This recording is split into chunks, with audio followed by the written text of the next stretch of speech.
20 years after cameras first rolled at Dunder Mifflin, The Office has spun off into The Paper, tailing accountant Oscar Martinez to his new gig at a different paper company, one with an actual newspaper. Creator Greg Daniels has built another show in the mold he helped perfect with both The Office and Parks and Recreation, and while The Paper is playing the hits, and playing them extremely well, by the way, the tempo might be a little too fast. I'm Clint Gage, and this is my full season review of The Paper. Yes, yes, yes. That is a great idea. I'm going to write that down. Does that look like I'm writing it down? Yeah. Good. So, the basics of the story should sound familiar. There's an idealistic, even anachronistic person with a romantic zeal for the old-fashioned, inserted into a mix of misfits who are equal parts self-important and oblivious. And this person brings about a change for the better in the group dynamic. If you smushed together the descriptions of The Office and Parks and Recreation, it'd be more or less the same as what we get in The Paper, even if the ingredients are a little bit different. The show is earnest and sweet and has empathy even for what passes as villainous in a warm-hearted sitcom. We get to root for love to spark between two people, and we get to watch strong, impenetrable personalities become vulnerable, all while an absurd brand of comedy rapid-fires jokes based on caricatures of people who inspire some part of your brain to say, I know a guy just like that. Everything I loved about The Office and Parks and Rec is right here in The Paper. How many of you have actually written for a paper before?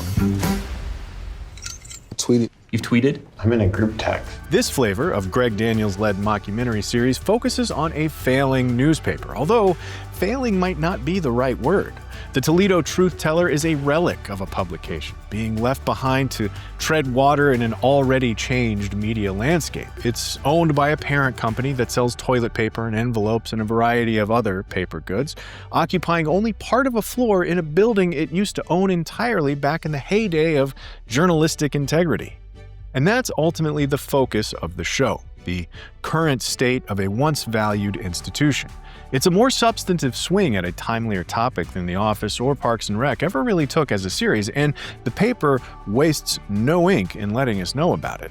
The title sequence is both the most on-the-nose and funniest bit of imagery to that end, made from a flurry of shots of newspapers being used for everything from a folded paper hat to wrapping fish sold at a farmer's market to housebreaking a dog and lining the bottom of a birdcage. Literally, every disposable function of a newspaper that's not its intended purpose of, actually reading it.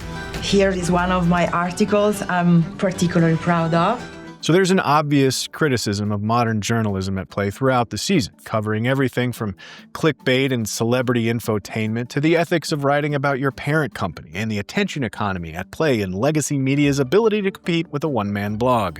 To be honest, most of the jokes hit pretty close to home for a guy like me who only occasionally counts as a journalist, but is very much a participant in the media landscape that's more often than not portrayed as the villain in The Paper. Felt like the butt of the joke a couple of times. But what's interesting about The Paper, and for me, the foremost knock against it, is the decision to drop all 10 episodes at once. It's not usually a fair criticism to say this show would be better if there were more of it, but I legitimately believe that's the case here.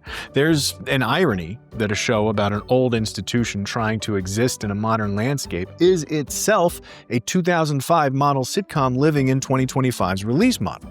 Like the Toledo Truth Teller, The Paper is perhaps shortchanged by the environment in which it was made.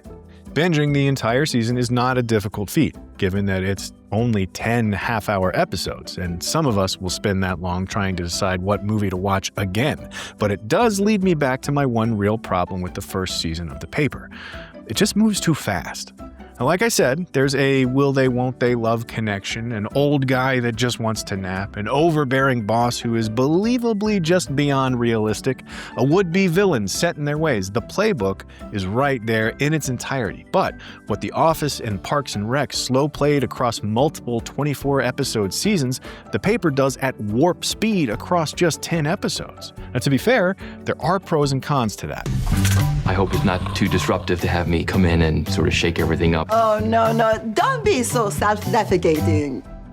Pro, The Office formula is so thoroughly familiar and well-made at this point, the paper can afford to do it this way.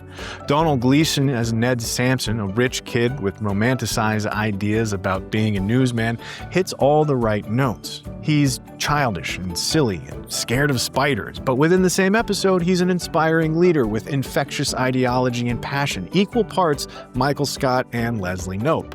7 highly motivated, tenacious Buckeyes are out there hunting for news. You'd be a fool to bet against that. Meanwhile, Chelsea Frey's Mayor Preety is a perfect foil for him. With a history in the military, a long-stifled desire to do something of substance, and a backseat full of granola bar wrappers. English indie comedy standout Tim Key is also hilarious as Ken, an inept and self-aggrandizing yes-man. Now, while they're all well-drawn characters in a vacuum thanks to The Office, Parks and Rec, and even shows like Modern Family and What We Do in the Shadows who skip even having a fourth wall to break, they're also people we've sort of already met. Not again. I'm not agreeing to any of this. Oscar Nunez, returning as Oscar Martinez, a character we quite literally have already met, is just as fun here as he was in The Office. And the way the writers develop Martinez is one of the smartest in the show, but he's the only actual narrative connection to The Office. The real connection between the two is, of course, the style, structure, and archetypes. In that respect, the choice to zoom past any sort of character building is kind of the right one. I will make this unusable. Use that. The con. Starting fast with all the shorthand available to Greg Daniels and co. is good up to a point. Take Esmeralda, for example. Sabrina Impacciatore, who we last saw at the front desk of the White Lotus, plays a proud purveyor of celebrity infotainment and ambitious and almost brutal office politicker. She and Ken are cast as the antagonists early on, assuming Ned's designs to bring the paper back to its old prominence will spell the end of their comfortable status quo. It's a common archetype that almost always follows the same steps, right? Step 1, the active resistance to the main character's goals. Step 2, a humbling dose of very visible vulnerability. And Step 3 is the rest of the team adopting a more sympathetic view of the heel in light of Step 2's revelations. All of that happens in the paper, but Steps 1 and 2 happen so quickly that Step 3 is a little difficult to buy.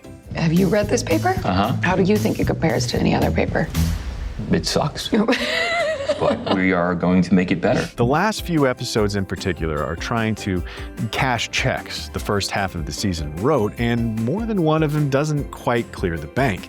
Everything from the ups and downs of romantic relationships to the credibility of the Toledo Truth Teller itself come to conclusions by the end of the 10-episode season that, in the days of The Office and Parks and Rec, wouldn't have been earned until multiple seasons of groundwork had been properly laid.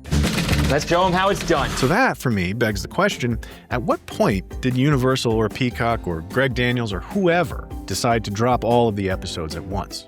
Did they know it was going to be a binge release when they wrote it, and with that in mind, took full advantage of The Office's reputation to spend less screen time on character development? Or did they write a show that, upon seeing the 10 episodes sitting in a neat little row, realized they'd be better off watching them all in one sitting? Ultimately, that question doesn't really matter, though, because either of those options may very well be the case. The truth is, the paper, as it is constructed, I think is actually better as a bingeable show. The only disappointment is in the fact that there's enough lovable, good-natured earnestness in there to justify a much longer run. As entertaining as these 10 episodes are, the binge drop of the first season may make the show in the image of its own title sequence, a disposable hit of yesterday's headlines. The other option, the one that resonated more with me, is that the paper, too fast and only able to run because of the shows that crawled before it, though it may be, is more like the Toledo Truth Teller's new editor-in-chief. A bit of a romantic who maybe exists in the wrong decade, but is still very much worth believing in. My name is Ned Sampson. I am your new editor-in-chief. The first season of the paper, the first of several, I hope, is getting an 8. Ironically, a show about the place of ink and paper journalism in a social media era is weaker because it's clearly wanting to be a 20-plus episode season kind of show that fell victim to being dropped in the binge and stream era. The tried and true formula creator Greg Daniels has honed across a handful of successful series is on full display in the paper. The character archetypes you'd expect from an Office spinoff are here, as is the easy sense of positivity and that change for the good is possible that you might expect from the creator of Parks and Rec.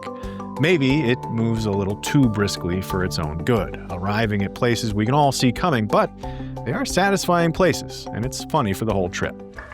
Okay, fantastic. Thank you so much. Oh, stop. Too much. Let me know if you're excited about the paper in the comments below, and for more TV reviews, check out what we thought of Alien Earth and Peacemaker.